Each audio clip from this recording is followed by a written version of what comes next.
Welcome to today's theological book review, which is a theological review of the book Mutual Aid by Peter Kropotkin. And I am going to guess that many theologians and pastors have not read this book, even though it was published in 1902. And I suspect the reason is because Peter Kropotkin was an anarchist.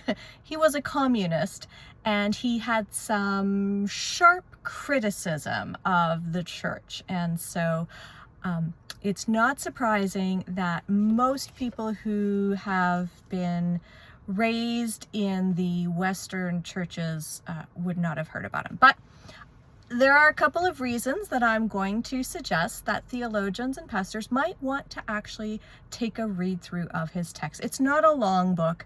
It was published as a series of essays. Some of it you can get through really quickly. But the reasons to take the time to do that are threefold.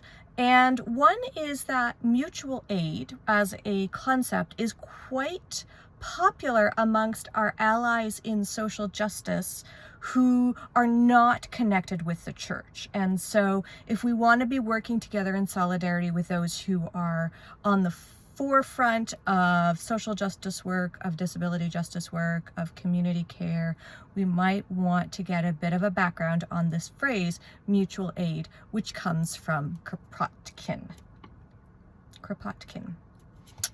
The second reason to read Mutual Aid has to do with Kropotkin's challenge to charity, to the concept of charity, which he argues it pretty thoroughly, is a hierarchical action that is based on the flow of resources from those who have something to those who don't have something. And because of that, it's based on a distribution of power that is unequal.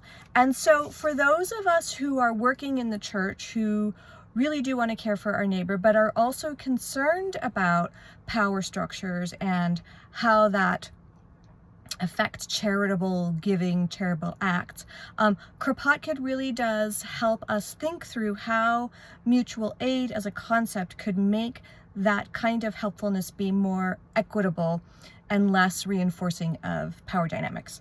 And then the third reason, and this is where as a theologian I really like to get into it, Kropotkin really challenges those of us who have low theological anthropology. So those of us who follow Augustine, who believe that humans suck and given the chance, we will tear each other to pieces, we fall into a camp of what's called social Darwinism, which Kropotkin challenged and which Darwin himself didn't hold.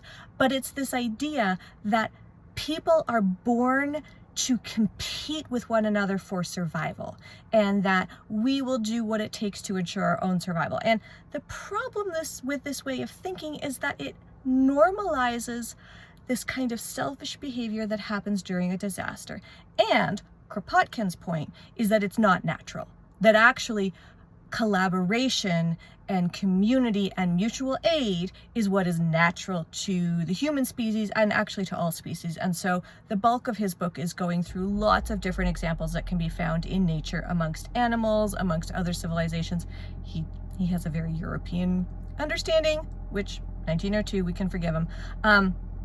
But really, he refutes social Darwinism, and he refutes this idea that under pressure we will compete with one another. And so I think this is really important for theologians and for pastors to consider and to really think through as we are moving into times of increasing disasters and increasing crises, where we really want to help people engage in community work, in helping one another, in justice, and in all of those areas that we might otherwise have difficulty thinking through. So I encourage you as a theologian and as a pastor, if you're interested in social justice, if you're interested in community aid, if you're interested in helping our neighbors and being helped by our neighbors when it comes time for a crisis, I really encourage you to take a read through Kropotkin's Mutual Aid and just let it move you, let it challenge you, and remember that